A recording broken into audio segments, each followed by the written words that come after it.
Hai, masih bersama saya, Mr. Z Bicara. Tentu saja bicara tentang kebenaran, berdasarkan fakta, data, dan realita. Teman-teman, hasil sidang ya dari agenda sidang pembacaan duplik terdakwa Nikita Mirzani di kasus pemerasan dan tindak pidana pencucian uang yang dilaksanakan di Pengadilan Negeri Jakarta Selatan.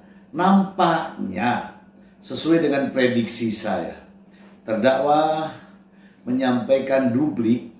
Ya jujur saja ya, dari saya secara pribadi, tidak semestinya duplik tersebut dibacakan. Ya begitu banyak masih melakukan penyerangan terhadap jaksa penuntut umum. Demikian juga dari penasihat hukumnya, sama saja. Tidak ada pembelaan yang bernilai substansial, jauh dari harapan. Itulah pendapat saya. Supaya tidak menjadi fitnah teman-teman, saya ingin membacakan berita ini untuk Anda. Berikut ini. Dari Warta Kota Live. Nikita Mirzani sedih dan menangis setelah keluar dari ruang sidang Pengadilan Negeri Jakarta Selatan. Ini sebabnya. Warta Kota Live, Jakarta.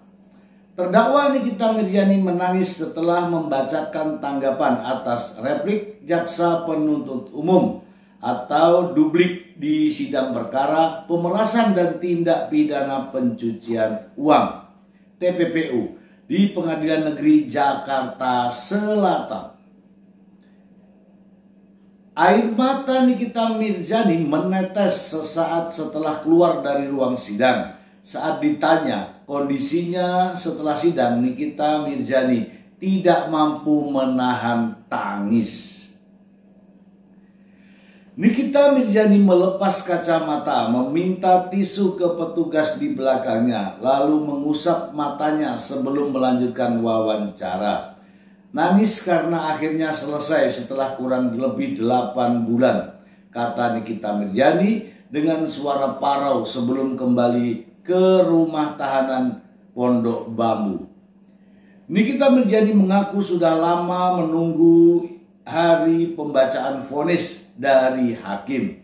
Selama 8 bulan berada di tahanan, kerinduan Nikita Mirzani terhadap anak-anaknya seolah tak tertahankan. Ditahan bukan waktu yang sebentar, 1 hari saja sudah kayak 1 minggu. Kurang dari sepekan menjelang sidang vonis, Nikita Mirzani merasa proses hukumnya akan segera berakhir. Ia terharu karena yakin waktunya untuk berkumpul bersama keluarga sudah dekat. Mulai dari melo, mau selesai masalahnya, kata Nikita Mirzani. Saat membacakan duplik, Nikita Mirzani sesekali terdengar tertahan dan bergetar. Saya tidak akan pernah melakukan perbuatan seperti yang dituduhkan jaksa penuntut umum, kata Nikita. Kini ia berharap agar majelis hakim dapat menjatuhkan vonis dengan adil dan bijaksana. Aku nggak punya harapan lain selain ke hakim yang mulia. Semoga bijaksana dan bisa mengadili seadil-adilnya. Oke teman-teman, kita bahas. Ya, kita sudah bacakan ya, dan saya juga menyaksikan secara langsung, bahkan dengan live ya, reportase di Komal TikTok saya, dan saya mendengarkan sendiri ya bagaimana proses persidangannya. Nampaknya sidang masih diwarnai dengan pembulian, seperti ada tolol, ada dukun, ada tukang sulap, bahkan dari pihak penasihat hukum pun ada nada ejekan yang mengatakan seperti ini, bahwa silahkan jaksa membuat peradilan sendiri. Ini benar-benar di luar dugaan ketika duplik ya yang semestinya untuk mengakhiri proses persidangan justru nampaknya terlihat dengan jelas masih pada konteks pembulian, bukan pada pembelaan. Mari kita simak rekaman-rekaman berikut ini. Karena berdasarkan keterangan Ismail Marzuki di persidangan ini, Ismail mengakui tidak pernah memberitahukan kepada saya mengenai hal-hal apa saja yang Ismail sampaikan dalam percakapan kepada Reza Gladys. Ismail Marzuki mengaku di persidangan ini tidak pernah mendapatkan perintah apapun. Jadi semua salah ya, semua salah, dia doang yang benar, Mr. Ji. Pengen tak matiin deh. Iya, mengaku di persidangan ini bahwa perbuatannya yang meneruskan pesan tersebut kepada Reza Gladys adalah inisiatifnya sendiri tanpa ada perintah atau arahan dari saya. Semua narasi-narasi kalimat percakapan Ismail Marzuki yang dikirimkan ke Reza Gladys dilakukan atas dasar inisiatifnya sendiri untuk meneruskan pesan pribadi saya kepada Reza Gladys yang kalimatnya bisa hancur kredibilitas Reza Gladys, gua jamin. Itu juga adalah inisiatif dari Ismail Marzuki.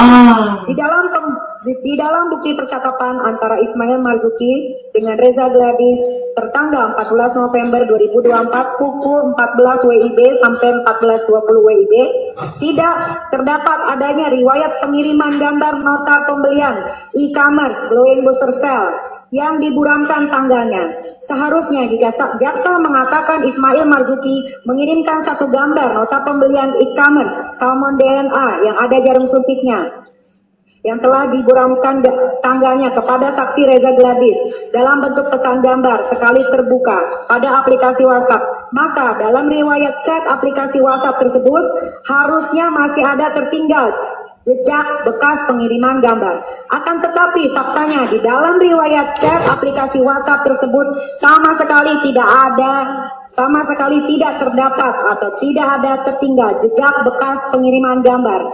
Fakta mengenai tidak terdapat adanya jejak bekas riwayat pengiriman satu gambar nota pembelian Salmon DNA yang ada jarum suntiknya yang dijual di e-commerce yang tangannya sudah diburamkan pada tanggal 14 November 2024 pukul 2.14 WIB sampai 14.20 WIB dikuatkan dengan keterangan saksi ahli dari jaksa sendiri yang bernama Rujit Kuswinoto SH dan seterusnya.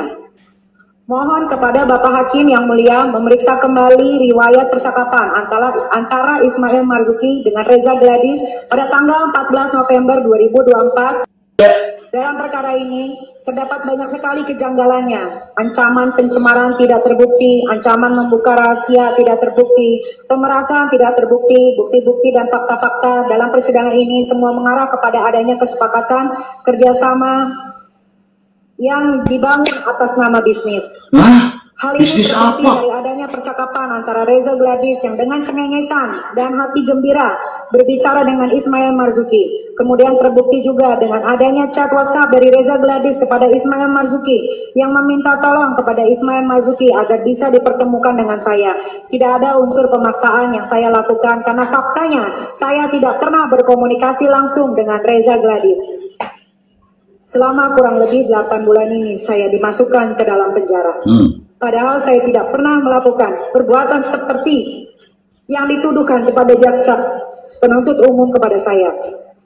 Saya tidak pernah mengancam, saya tidak pernah memaksa, saya tidak pernah memeras, apalagi melakukan pencucian uang. Saya juga diperlakukan tidak adil dalam proses hukum ini. Mulai dari tingkat penyidikan di kepolisian sampai tingkat kejaksaan, karena saya menduga semua ini telah didesain sedemikian rupa oleh pihak-pihak yang ingin memenjarakan saya. Dan bahkan saya menduga adanya tindak pidana korupsi berupa suap atau gratifikasi yang sudah saya laporkan ke Komisi Pemberantasan Korupsi. Wah, gawat. Tidak ada Reza Gladys. Padahal di dalam persidangan ini tidak ada satupun saksi yang mendengarkan langsung isi percakapan tersebut. Isi percakapan itu hanya saya, Dr. Oki Pratama, Ismail Marzuki, dan Tuhan yang tahu.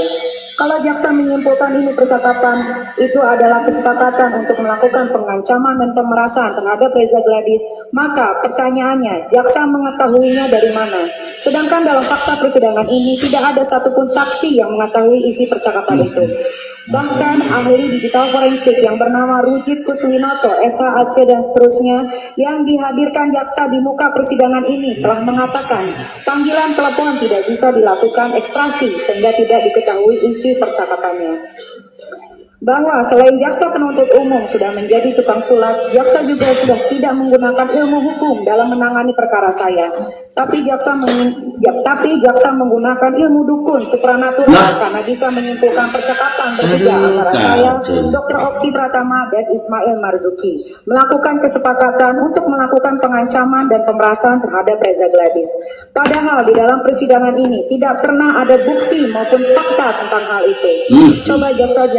Coba jaksa penuntut umum buktikan lagi di muka persidangan ini mana isi ekstrasi dalam percakapan bertiga antara saya, Dr. Oki Pratama dan Ismail Marzuki pada tanggal 27 Oktober 2024 pukul 18.07 selama 7 menit 40 detik yang mengatakan bahwa saya, Dr. Oki Pratama dan Ismail Marzuki melakukan kesepakatan untuk mengancam dan memeras Reza Gladys. Bahwa adanya riwayat panggilan telepon bertiga antara saya, Dr. Oki dan Ismail Marzuki pada tanggal 27 Oktober pada pukul 18.07 selama 7 menit 40 detik hanya membuktikan bahwa benar adanya komunikasi kami bertiga, tapi tidak membuktikan isi percakapan yang ada dalam pada panggilan telepon tersebut adalah suatu kesepakatan antara saya, Dr. Oki Pratama, Ismail Marzuki untuk mengancam dan memeras Reza Gladys. Bahwa yang artiskan saya, tapi kenapa jaksa penuntut umum yang melakukan acting seolah-olah menyimpulkan dalam panggilan telepon bertiga antara saya dan Dr. Oki Pratama dan Ismail Marzuki telah melakukan kesepakatan untuk melakukan pengancaman dan pemerasan terhadap Reza Gladys. Padahal berdasarkan keterangan ahli digital forensik ya, dari apa yang disampaikan oleh terdakwa ini nampaknya masih saja ya pembuliannya. Pembulian, ada tolol, ada dukun, ada tukang sulap. Kalau faktanya ada.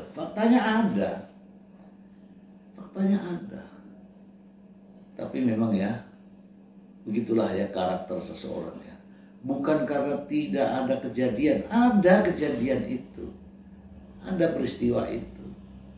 Ya kan? Sudah diproses mulai dari polisi, dari kejaksaan, dan fakta-fakta persidangan sampai pada tuntutan. Dan beginilah, ya kita simak lagi yuk. jaksa punya masalah keluarga di rumah yang dibawa-bawa ke pengadilan sehingga lebih fokus menyerang dengan membabi buta. Jaksa membangun narasi-narasi fiktif, merekayasa fakta-fakta persidangan dan membuat banyak kebohongan dalam menyusun repliknya. Jaksa telah melecehkan lembaga peradilan karena menuduh Bapak Hakim yang mulia tidak adil hanya karena Bapak Hakim yang mulia memberi ruang kepada saya untuk membela diri. Jaksa telah arogan dan memperlihatkan mentalitas otoriter ke sewenang-wenangannya karena hanya ingin dia saja yang didengar dalam persidangan ini, sehingga menyimpulkan usaha saya menghadirkan saksi meringankan dan saksi ahli dan disetujui oleh Bapak Hakim yang mulia sebagai bentuk perbuatan Bapak Hakim yang mulia dalam rangka memanjakan saya dan penasehat hukum saya. Bahkan ya teman-teman ya, bahkan penasihat hukum terdakwa Sindu ya nampaknya, saya melihat dengan nada yang cetus ya, kalimat-kalimat yang keras ya,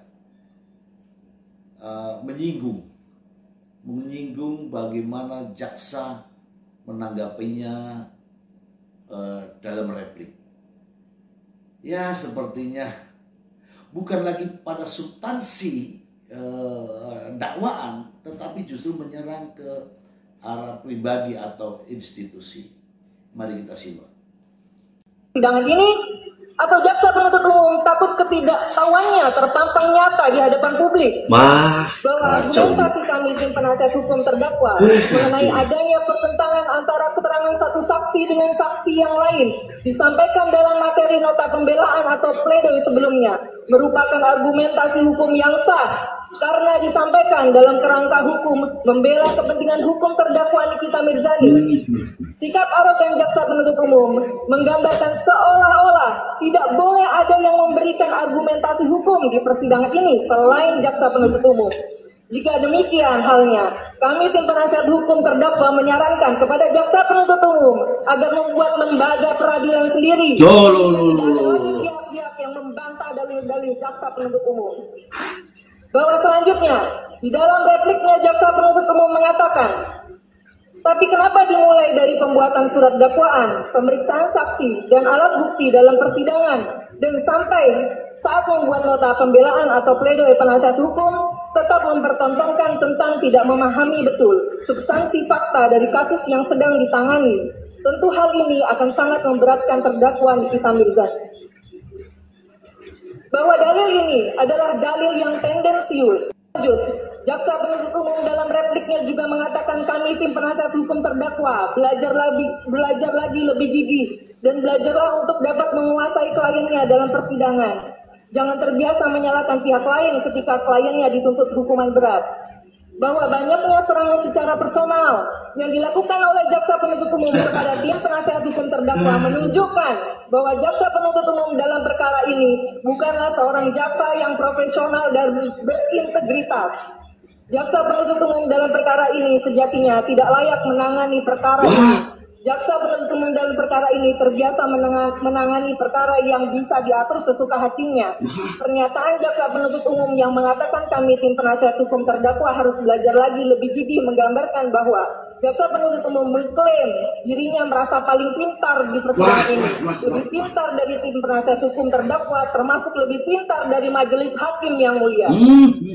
Bahwa perlu tim penasihat hukum terdakwa ingatkan kepada jaksa penuntut umum, jika tidak mampu beradu argumentasi hukum di pengadilan, sebaiknya jangan menyerang personal kami tim penasihat hukum terdakwa, karena jaksa penuntut umum pada hakikatnya adalah pengacara negara yang tujuan utamanya adalah melakukan penegakan hukum. Jaksa penuntut umum dihadirkan dalam proses persidangan untuk mewakili kepentingan hukum korban, bukan mewakili hati dan perasaan korban. Kalau mau mewakili hati dan perasaan korban, sebaiknya mundur menjadi jaksa penuntut umum. Bahwa apa yang jaksa penuntut umum lakukan kepada tim penasihat hukum terdakwa Nikita Mirzani sudah di luar konteks penegakan hukum. Karena jaksa penuntut umum berkali-kali menyerang pribadi kami tim penasihat hukum terdakwa. Harus diingat, kami tim penasihat hukum terdakwa juga aparat penegak hukum yang kedudukannya sama seperti saudara jaksa penuntut umum. Antara kami tim penasihat hukum terdakwa dengan saudara jaksa penuntut umum tidak ada perbedaan dalam persidangan ini. Sikap yang ditunjukkan oleh jaksa penuntut umum dalam persidangan ini dengan terus-menerus menyerang pribadi kami tim penasihat hukum terdakwa telah menciderai wibawa dan marwah Kejaksaan Agung Republik Indonesia. Dalam sidang tersebut memang dengan agenda duplik. Duplik adalah tanggapan terhadap replik dari jaksa penuntut umum. Sementara replik adalah jawaban dari pledoi terdakwa. Pledoi terdakwa adalah tanggapan terhadap tuntutan jaksa penuntut umum. Mari kita simak kembali lagi ke penasihat hukum berikut ini. Lanjut, jaksa penuntut umum dalam repliknya juga mengatakan kami tim penasihat hukum terdakwa belajar lagi lebih gigih dan belajarlah untuk dapat menguasai kliennya dalam persidangan. Jangan terbiasa menyalahkan pihak lain ketika kliennya dituntut hukuman berat. Bahwa banyaknya serangan secara personal yang dilakukan oleh jaksa penuntut umum kepada tim penasihat hukum terdakwa menunjukkan bahwa jaksa penuntut umum dalam perkara ini bukanlah seorang jaksa yang profesional dan berintegritas. Jaksa penuntut umum dalam perkara ini sejatinya tidak layak menangani perkara ini. Jaksa penuntut umum dalam perkara ini terbiasa menangani perkara yang bisa diatur sesuka hatinya. Pernyataan jaksa penuntut umum yang mengatakan kami tim penasihat hukum terdakwa harus belajar lagi lebih gigih menggambarkan bahwa jaksa penuntut umum mengklaim dirinya merasa paling pintar di persidangan ini. Lebih pintar dari tim penasihat hukum terdakwa, termasuk lebih pintar dari majelis hakim yang mulia.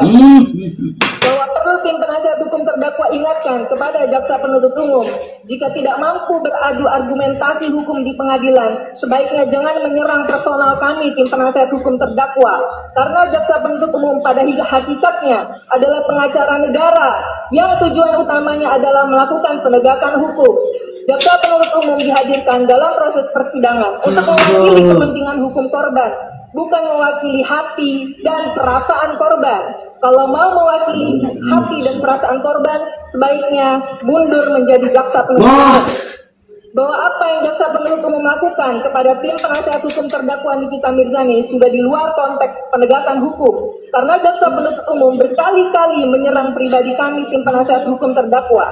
Harus diingat, kami tim penasihat hukum terdakwa juga aparat penegak hukum yang kedudukannya sama seperti saudara jaksa penuntut umum. Antara kami tim penasihat hukum terdakwa dengan saudara jaksa penuntut umum tidak ada perbedaan dalam persidangan ini. Sikap yang ditunjukkan oleh jaksa penuntut umum dalam persidangan ini dengan terus-menerus menyerang pribadi kami tim penasihat hukum terdakwa telah menciderai wibawa dan marwah Kejaksaan Agung Republik Indonesia. Nampaknya dari penasihat hukum ya di akhir persidangan nampaknya menyerahkan amicus curiae, yang mana amicus curiae adalah sahabat dari pengadilan, ya tidak lebih daripada saran dari kelompok masyarakat atau organisasi yang tidak memiliki ikatan daripada persoalan tersebut. Namun apakah amicus curiae itu diterima? Ya, kalau suratnya tentu diterima, tetapi berdasarkan apa yang saya ketahui bahwa terkait dengan persoalan tindak pidana bukan dari amicus curiae, tapi fakta persidangan. Dari fakta persidangan itulah yang akhirnya majelis hakim akan memutuskan vonisnya. Itu saja teman-teman, semoga informasi ini bermanfaat untuk Anda. Terima kasih. Bye. Oh iya ya, kira-kira hakim akan vonis berapa ya? Kalau 11, bisa saja 11, bisa saja 10, bisa saja 9. Itu pasti dijatuhkan kepada terdakwa. Kalau bebas, nampaknya fakta-fakta persidangan tidak akan membebaskan terdakwa. Itu saja dari saya. Bye. Jaksa punya masalah keluarga di rumah yang dibawa-bawa ke pengadilan sehingga lebih fokus menyerang dengan membabi buta. Jaksa membangun narasi-narasi fiktif, merekayasa fakta-fakta persidangan dan membuat banyak kebohongan dalam menyusun repliknya. Jaksa telah melecehkan lembaga peradilan karena menuduh Bapak Hakim yang mulia tidak adil hanya karena Bapak Hakim yang mulia memberi ruang kepada saya untuk membela diri. Jaksa telah arogan dan memperlihatkan mentalitas otoriter kesewenang-wenangannya karena hanya ingin dia saja yang didengar dalam persidangan ini, sehingga menyimpulkan usaha saya menghadirkan saksi meringankan dan saksi ahli dan disetujui oleh Bapak Hakim yang mulia sebagai bentuk perbuatan Bapak Hakim yang mulia dalam rangka memanjakan saya dan penasehat hukum saya. Dalam perkara ini, terdapat banyak sekali kejanggalannya. Ancaman pencemaran tidak terbukti, ancaman membuka rahasia tidak terbukti, pemerasan tidak terbukti, bukti-bukti dan fakta-fakta dalam persidangan ini semua mengarah kepada adanya kesepakatan kerjasama yang dibangun atas nama bisnis. Hal ini terbukti dari adanya percakapan antara Reza Gladys yang dengan cengengesan dan hati gembira berbicara dengan Ismail Marzuki. Kemudian terbukti juga dengan adanya chat WhatsApp dari Reza Gladys kepada Ismail Marzuki yang meminta tolong kepada Ismail Marzuki agar bisa dipertemukan dengan saya. Tidak ada unsur pemaksaan yang saya lakukan karena faktanya saya tidak pernah berkomunikasi langsung dengan Reza Gladys. Selama kurang lebih 8 bulan ini saya dimasukkan ke dalam penjara. Padahal saya tidak pernah melakukan perbuatan seperti yang dituduhkan kepada jaksa penuntut umum kepada saya. Saya tidak pernah mengancam, saya tidak pernah memaksa, saya tidak pernah memeras, apalagi melakukan pencucian uang. Saya juga diperlakukan tidak adil dalam proses hukum ini. Mulai dari tingkat penyidikan di kepolisian sampai tingkat kejaksaan. Karena saya menduga semua ini telah didesain sedemikian rupa oleh pihak-pihak yang ingin memenjarakan saya. Dan bahkan saya menduga adanya tindak pidana korupsi berupa suap atau gratifikasi yang sudah saya laporkan ke Komisi Pemberantasan Korupsi. Wah, gawat. Tidak Reza Gladys. Padahal di dalam persidangan ini tidak ada satupun saksi yang mendengarkan langsung isi percakapan tersebut. Isi percakapan itu hanya saya, Dr. Oki Pratama, Ismail Marzuki, dan Tuhan yang tahu. Kalau jaksa menyimpulkan ini percakapan itu adalah kesepakatan untuk melakukan pengancaman dan pemerasan terhadap Reza Gladys, maka pertanyaannya, jaksa mengetahuinya dari mana? Sedangkan dalam fakta persidangan ini tidak ada satupun saksi yang mengetahui isi percakapan itu. Bahkan ahli digital forensik yang bernama Rujit Kuswinoto, SHAC dan seterusnya yang dihadirkan jaksa di muka persidangan ini telah mengatakan panggilan telepon tidak bisa dilakukan ekstraksi sehingga tidak diketahui isi percakapannya. Bahwa selain jaksa penuntut umum sudah menjadi tukang sulap, jaksa juga sudah tidak menggunakan ilmu hukum dalam menangani perkara saya. Tapi jaksa menggunakan ilmu dukun supranatural karena bisa menyimpulkan percakapan bertiga antara saya, Dr. Oki Pratama, dan Ismail Marzuki, melakukan kesepakatan untuk melakukan pengancaman dan pemerasan terhadap Reza Gladys. Padahal di dalam persidangan ini tidak pernah ada bukti maupun fakta tentang hal itu. Coba jaksa penuntut umum buktikan lagi di muka persidangan ini mana isi ekstrasi dalam percakapan bertiga antara saya, Dr. Oki Pratama, dan Ismail Marzuki pada tanggal 27 Oktober 2024 pukul 18.07 selama 7 menit 40 detik yang mengatakan bahwa saya, Dr. Oki Pratama, dan Ismail Marzuki melakukan kesepakatan untuk mengancam dan memeras Reza Gladys. Bahwa adanya riwayat panggilan telepon bertiga antara saya, Dr. Oki, dan Ismail Marzuki pada tanggal 27 Oktober pada pukul 18.07 selama 7 menit 40 detik hanya membuktikan bahwa benar adanya komunikasi kami bertiga, tapi tidak membuktikan isi percakapan yang ada dalam pada panggilan telepon tersebut adalah suatu kesepakatan antara saya, Dr. Oki Pratama, Ismail Marzuki untuk mengancam dan memeras Reza Gladys. Bahwa yang artiskan saya, tapi kenapa jaksa penuntut umum yang melakukan acting seolah-olah menyimpulkan dalam panggilan telepon bertiga antara saya dan Dr. Oki Pratama dan Ismail Marzuki telah melakukan kesepakatan untuk melakukan pengancaman dan pemerasan terhadap Reza Gladys.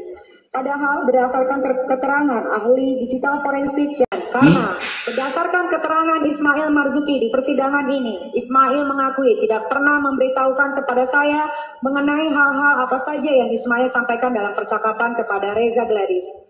Ismail Marzuki mengaku di persidangan ini tidak pernah mendapatkan perintah apapun. Jadi semua salah ya, semua salah, dia doang yang benar, Mr. Ji. Pengen tak matiin deh. Iya, Bu. Mengaku di persidangan ini bahwa perbuatannya yang meneruskan pesan tersebut kepada Reza Gladys adalah inisiatifnya sendiri tanpa ada perintah atau arahan dari saya. Semua narasi-narasi kalimat percakapan Ismail Marzuki yang dikirimkan ke Reza Gladys dilakukan atas dasar inisiatifnya sendiri untuk meneruskan pesan pribadi saya kepada Reza Gladys yang kalimatnya bisa hancur kredibilitas Reza Gladys, gua jamin.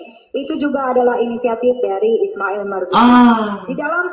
Di dalam bukti percakapan antara Ismail Marzuki dengan Reza Gladys tertanggal 14 November 2024 pukul 14 WIB sampai 14.20 WIB tidak terdapat adanya riwayat pengiriman gambar nota pembelian e-commerce Glowing Booster Cell yang diburamkan tanggalnya. Seharusnya jika jaksa mengatakan Ismail Marzuki mengirimkan satu gambar nota pembelian e-commerce Salmon DNA yang ada jarum suntiknya yang telah diburamkan tanggalnya kepada saksi Reza Gladys dalam bentuk pesan gambar sekali terbuka pada aplikasi WhatsApp, maka dalam riwayat chat aplikasi WhatsApp tersebut harusnya masih ada tertinggal jejak bekas pengiriman gambar.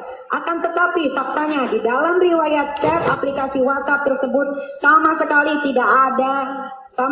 tidak terdapat atau tidak ada tertinggal jejak bekas pengiriman gambar.